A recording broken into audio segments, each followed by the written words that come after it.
The third thing I would say, and this is from the context of being an employer, is there are people in my organization that have worked hard to be irreplaceable.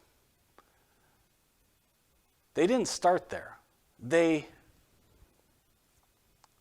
moved their needle internally so that over a period of days and weeks and months and years, their irreplaceability to me and to the organization became absolutely apparent, and it was all built in their actions.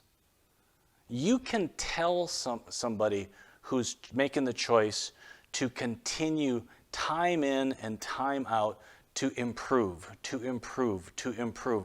That person is absolutely recognizable amongst their peers. So striving for irreplaceability will help you as a young person, but if you'll hit that stride in your 20s, like where that takes you in your 30s and your 40s and 50s is unimaginable. And that's true of all of the great folks that you emulate. They lived in that space. They lived in that space choosing to be desirous of irreplaceability. I promise you that this is true.